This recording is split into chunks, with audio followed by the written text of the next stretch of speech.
Hey everyone, welcome to Ask Nicole, my weekly broadcast coming at you live at 9:15 Eastern Standard Time. My name is Nicole and I am your host. As you see, I've been coming at you from a different location pretty much for the past 3 weeks. And the reason is that I've been moving into a new office and painting it. So I think this is going to be where I'm at. I'm still figuring out the lighting situation here. So yeah, it should get better a little soon. So if you don't know me, I'm a marketing professional. I think someone once described me as a seasoned marketing professional. And I always think of seasoned salt when someone says that. But the idea is I've been doing this for like 13 years, maybe 14. And I work with lots of different kinds of businesses on their marketing projects. So if you have any topics that you'd like me to cover in future episodes, you can feel free to email me or leave a comment wherever you're watching this video. And yeah, that's pretty much it. So like I said, email me if you have topics you want me to cover. Sometimes I just have ideas. I've got a few guests I'm in the process of lining up. The last couple of weeks I've been having guests, which has been really fun.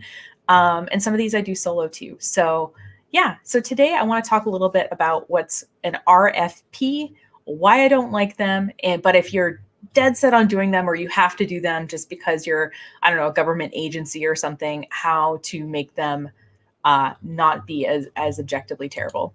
So first of all, I just want to lay a little bit of groundwork about why I don't like RFPs. So if you don't have any idea what I'm talking about, an RFP is a request for proposals. So if you've been on a board, of a nonprofit, you probably have looked over one of these or maybe written one. Or if you're a service professional like myself, you probably have at least seen an RFP in your day. RFP stands for Request for Proposals. And the idea is that an organization or a business has something that they want done. Maybe it's a marketing plan. Maybe it's a new website. Maybe it is carrying out a specific group of events or something. They have some project and they don't necessarily want to hire staff because it's a temporary thing. So they kind of outline what they want in an RFP, a request for proposals, and they put it out there for people to bid on. Now, objectively, this seems efficient, right? Because you've thought about what you want, you've had the discussions within the organization, and you're putting it out there. But most of the time, it's not something that I like to bid on. And here are the reasons why. And then if you're watching this and you're like, I don't really care about your reasons, you could just kind of do something else for 5 minutes and then come back for the part where I tell you how to make it better. The first thing is that it ends up being a race to the bottom. Most RFPs do not have a budget. So they're like, we want all this stuff. And so someone like me will spend around 30 hours coming up with figuring out basically exactly how I would do the work and outlining it. In some pages, I've submitted 20 pages, in response to an RFP. And what do people do? They flip to the last page and they look at the number. And that number, either they want the cheapest person or if you are the cheapest, they are suspect. So it ends up being this race to the bottom. So even though I've done all this work or whatever, they just flip to the last page. And that's when I know that is an awful feeling. It's kind of like when you've spent a lot of time on something and then the person kind of really discounts that and just says, oh, well, how much did that cost me? Well, it just feels a little gross to do that, because the other thing is what you have to remember is that we talk to each other. Like if you think you're sending out an RFP and you're like pitting me against my competition, I am in contact with my competition. We collaborate on projects together. They're my colleagues. Especially if there are other smaller agencies, and we definitely talk about your RFP. So if the idea is that you're trying to pit people against each other, that's not really how it ends up working out. Sometimes we'll go after a project together. Sometimes we'll just laugh at the RFP. I mean that there are certain things which I'll get into in the part where how to make yours better that are definite tells that you're going to be really hard to work with. And we don't necessarily want to go there. The other thing I notice with RFPs is that people write them up and, okay, this is the best analogy I can think of. Pretend that you have been online dating for 20 years, which objectively I'm almost there. And it's funny, right? Like, so you've been out there, and let's say there's a bunch of you who have been online dating with mixed experiences for 10 to 20 years. And you all get together in a room and you write an online dating profile. That is how a lot of RFPs feel. It feels like you're thinking about all the ways in which you've been wronged and you want to avoid that happening ever again. So you're putting that all into this document, and it really feels like it. So a lot of times I'll see incorrect use of jargon, or like clearly like someone like looked up the words and like tried to put them in. Here's the thing. If I'm hiring someone to build my house, I'm not going to get into exactly what materials they're going to use. I'm not going to tell them where they should source their construction equipment. You know what I mean? Like, I'm not going to take those like decisions away from the professional. I want to tell them what I want generally and let them make suggestions. So yeah. So if I see a lot of jargon, I know that with this particular group, either everybody's, like I said, been online dating for 10 years and like they've written an online dating profile of all the things they don't want, or they have educated themselves in some cases incorrectly. So I will not only have to do the work, but I'll have to like undo some of the stuff that like they're kind of misinformed about, maybe unintentionally so, but yeah, so that's it's definitely the main reason why I don't really like RFPs. The other thing is that oftentimes organizations or businesses, they don't understand like how much communication goes into working with them. They're in their business, they're in their organization. They have a lot of background that as the person coming in to do a specific project, I don't have. So, you know, like they want me to go to like a meeting of a status update every week or something. And that's fine if you don't mind paying me for that time. But usually people don't like paying for me to attend meetings, even though that's like a necessary part of the work. So, so thinking about like I said, so a lot of times they'll say like, we want SEO on all our pages. And it's like, okay, does that mean that you want me to do keyword research as when I input content? Like, is that part of it? And so when you start bringing up these things, anyway. So yeah, so organizations think of, they vastly underplay the amount of time it takes. When I do a quote, just so you know, I pad in 1/3 of the time for project management and communication, because that's what it takes. The problem is no one wants to pay for that. So I have to like put it in with other stuff. But when I budget the time for a project, that's a big part of it. And yeah, and I do need to know about the organization. I do need to communicate with people so that they feel good about the work being done, so that they have an opportunity to give input and things like that. So whenever I tell people, listen, if you're asking providers to come to meetings, you just have to understand that, if we're being paid a set fee and you decide that you want to meet like 12 times instead of 4, I'm not really, I've agreed to an amount and I'm kind of not really being paid to be in the room. And if you're working for an organization, you might say, well, we're all a nonprofit. None of us are being paid to be in the room. The problem is that it's your passion, or it's something that you're involved with. And I wish I could be passionately involved with lots of projects, but I got payroll and things to do. So a lot of times like there isn't like that budget or that understanding of the amount of time that we're going to take working together. Because honestly, like interviews go both ways. And a lot of times I sometimes make it to the last step, and by the way, I've stopped doing RFPs about 6 years ago. But I did do some before that. So we got to understand that while you're interviewing providers, the providers also need to know that they can work with you. And we're looking for ways that show that you've thought about how you're going to work with us. And like I said, I'll get into this in a little bit.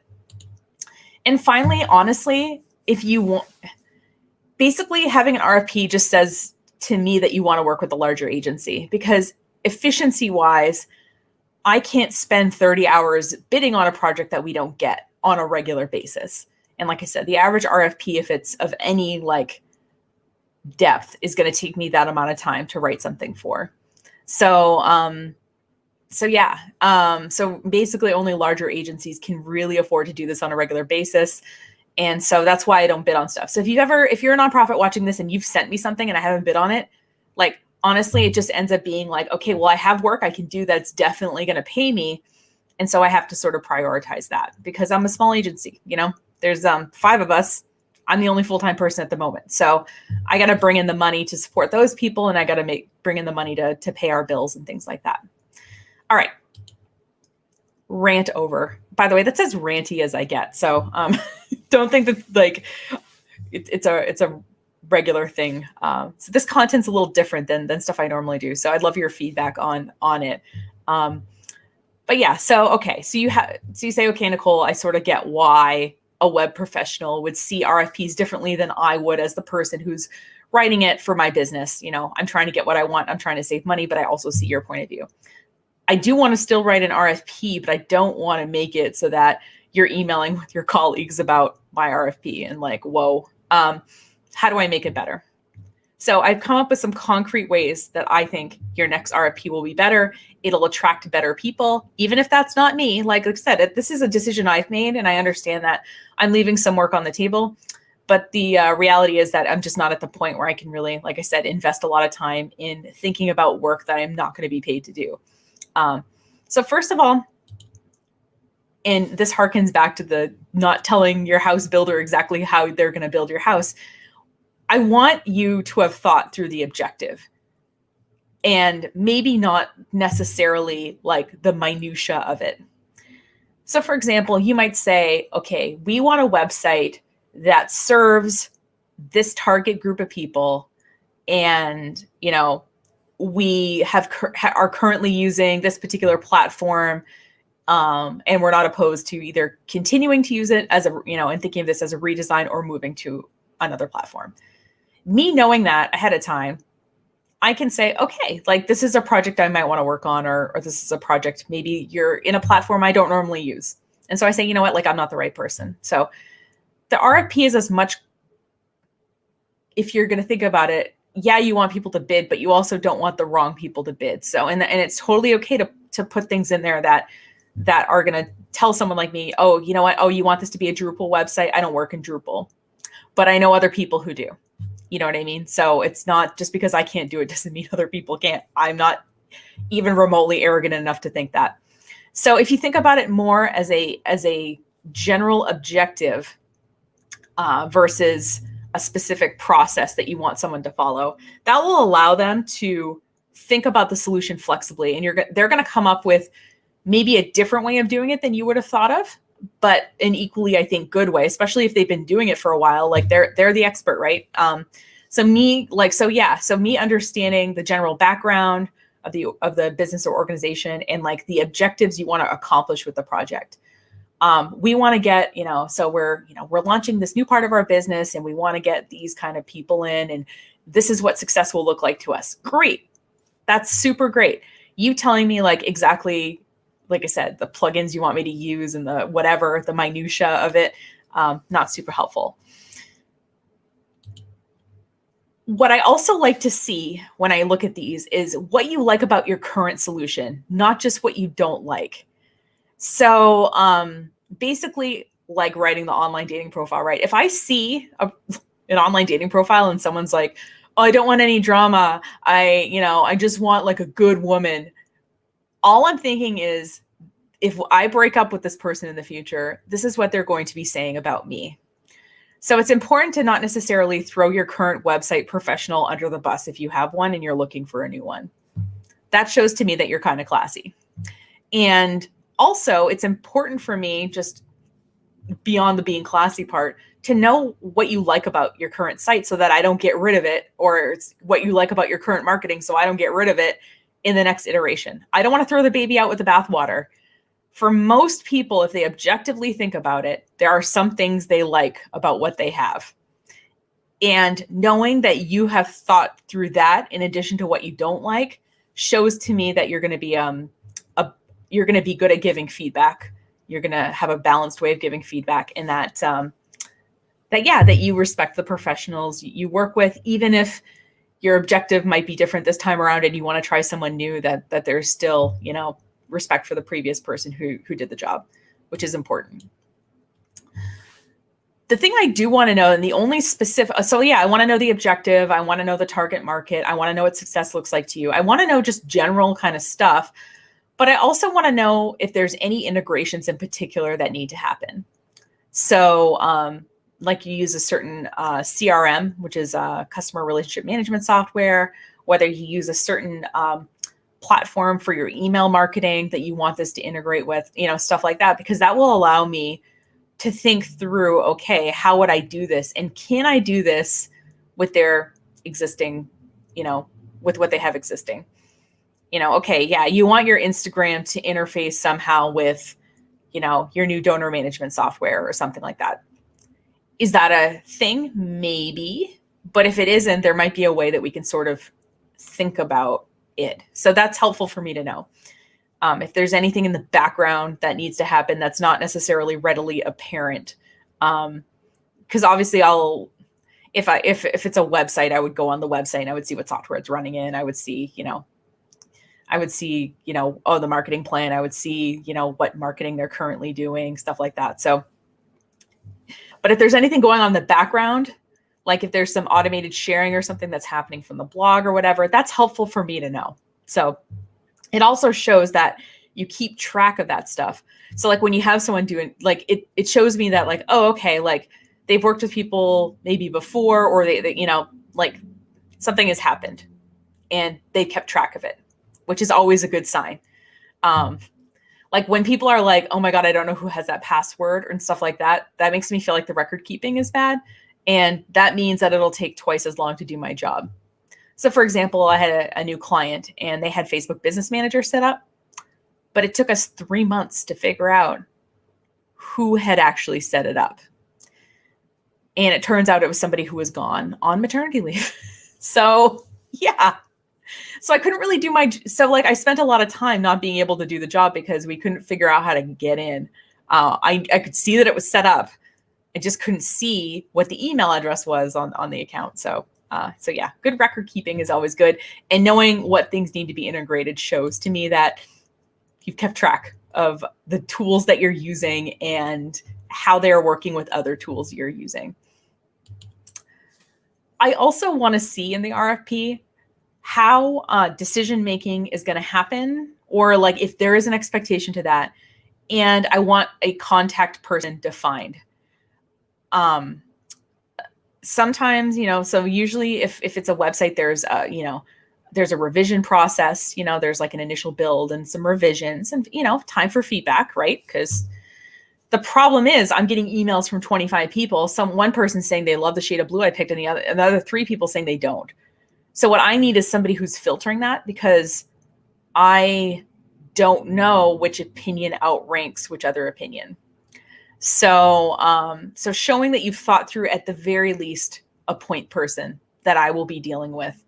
And if there is conflicting things being told to me, that person has the final say. I remember the last time I had a real job and I was applying for jobs. I've had 2 jobs, by the way. Well, 2 like real adult jobs in my life before starting this company. One, it was 2 nonprofits that put together a full-time job. I had 2 boards of 20 people to answer to.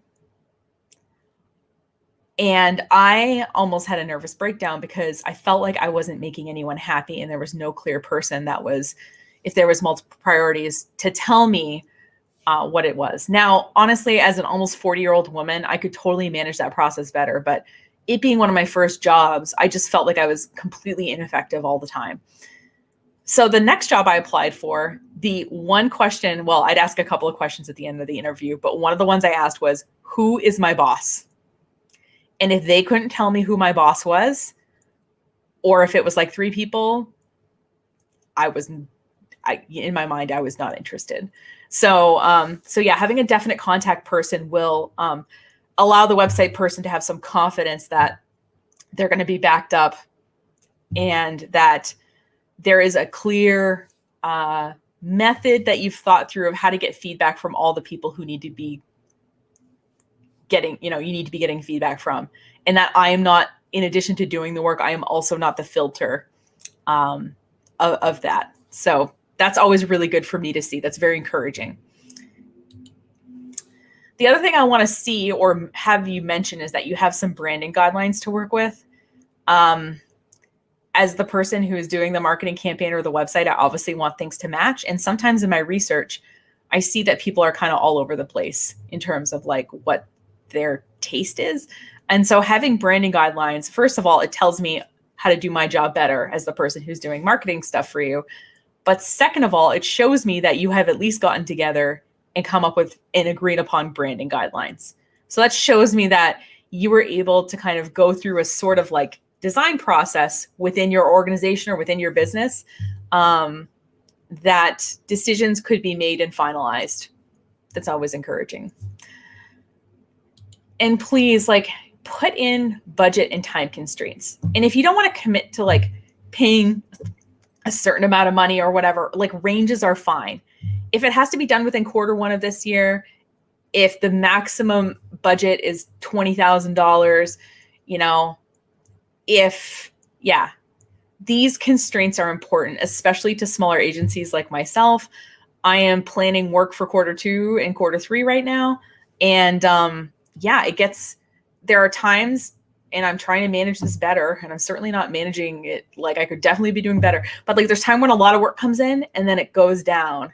And then and so what I'm trying to do is sort of like plan my calendar. So if you have constraints, telling me that ahead of time is not a bad thing, because then that allows me to decide like, okay, I'm a good fit for this project or not. And I do want to see a range. Like if, and it's funny, sometimes I like see stuff and it's almost like, oh, they have all this stuff and they're like, oh, we want to pay $1,000. And I'm like, the only people that are going to bid on that, this much work for this much money are people who are really desperate for money. And I find that like sort of exploitative. And also like, honestly, that person is going to be super stressed out. I don't know if they're going to produce the best quality of work because, anyway, it's okay to be upfront about a budget. Like I said, give us a range. And then that can tell me, okay, like, I can do this, or like, okay, their budget's high, and they want it done quickly. So, okay, I can, contact my, my friends in other agencies. Maybe they can take parts of it. I can sort of figure out how to make it happen. But it helps to know that first. If you did anything else, like if you're going to buy a car, there's nothing wrong with saying that you have a range that, you're willing to make for a car payment or whatever, because that helps your salesperson find you the right deal for you. So it's the same with service providers. It just really helps us out. And the final thing I will say, and this usually comes up in the interview process of it, is get your staff on board for this happening. I have sat across from the table at someone who thought that I was going to be there to take their job or train them, or I don't know. Sometimes I'm sitting in a room and the marketing director or the communications director or the creative director or, whatever their title is, they have not either been involved in the process of creating the RFP or they've just recently been told about it. And they're meeting me, and understandably, they're like, who is this person? Like, why are they here? And what that shows me is that, okay, if that's how an organization treats their staff, how are they going to treat me as somebody who's just here for a project for like a short period of time? So it's important, like I said, if there's staff that I'll be, that you expect someone to work with, to get them involved in the process of it. So if it's a nonprofit organization, maybe the marketing person isn't necessarily at the board meetings when this is being drafted, but they should have a say in like how it's going forward. And in contrast, when I sit at a table with somebody who has been involved in the process, I can tell, and that they're excited and they have ideas. Like that is going to be a lot easier for me to work with than someone who is just like thinks I'm there to take their job, which, to be clear, I'm not. But yeah, so anyway, I wanted to like pull some examples. I guess I didn't know how to do that without it feeling like I was picking on a particular organization. So I'm not going to do that. But I will say something that you can do as an organization if you are writing an RFP is have a web person, like pay somebody like an hourly rate for a couple of hours to look it over and make suggestions. Honestly, like the stuff I see in the RFP that could have, and I think, if someone would have written this differently or something that would have signified to me that they wanted to work with a professional versus a worker bee, for example. Like I can tell in an RFP if somebody just wants to order me around. And I think some people, work well that way. Like I said, my style is I want to collaborate. Like I want to know what you want so I can come up with really great ideas for you. And so if I get this idea that you want to just tell me what to do and you don't want me to have any opinions on it, yeah. So what I would suggest doing is, and there's lots of web people who will do this, you can just ask, somebody who is not going to either isn't going to bid on the project or like it isn't their necessarily area of expertise. So for example, you want a WordPress website, but the person you're thinking of, specializes in Drupal, or you want to do a marketing campaign for your real estate agency and that this other person doesn't really work with real estate agencies, but they know about marketing. Have them look over your proposal and make suggestions and listen to them, because just having someone who knows the subject matter do that will allow you maybe to come up with something that'll attract better people to bid on your RFP. So yeah, that is basically what I have to say about it. Like I said, I don't have a lot of amazing visuals. I was going to pull up some RFPs and I was going to like block out their names and stuff and like go over things I've seen. But I thought that seemed kind of mean spirited, and that's kind of not my thing. I want people to get the products that they want to get from the process. But honestly, what you can do is, besides having an RFP, is you can just interview providers and you can talk with them about what you want. Most of us will have like an hour, I'll have a consultation for free. I don't mind doing that. I don't mind like meeting someone and talking with them about what they want and having them not pay me for that. That's part of the job. And to me, it's efficient to have that conversation in real time so that as questions come up or as new ideas come up, you can sort of be flexible. Yeah. So if you like come up with, 2 or 3 people you want to work with and interview them, you'll get a really good idea of whether you'll work well together. And that's really something I think that's hard for an RFP to measure is, yes, you'll get the product you want, but how will that working process be? And that's really important. The end product is important, but how you feel about it is equally important, I would say.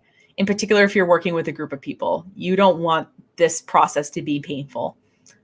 They have a lot of other things, if it's a board, or if it's, a team of your employees, you want these people to feel like the experience was valuable and that they were being listened to by the provider. So yeah, that's what I have to say about RFPs. I hope that was helpful. If you have other questions, let me know. I was just thinking about it the other day. I got a submission for an RFP and I was like, why do I hate these so much? And I really thought about it. And that's when I came up with this video. So yeah, if you have topics you want me to cover, let me know. Like I said, I've got some guests in the works. Someone's coming on to talk a little bit about podcasting. So if there's a technology topic you want to learn about for your business, please feel free to email me or leave a comment on this video wherever you're watching it. And as a reminder, I go live wherever you're watching this every Tuesday morning at 9:15 Eastern Standard Time. And yeah, so wherever you're watching this, you can catch us next week at the same time. So have a great rest of your day, and I will see you next week. Take care.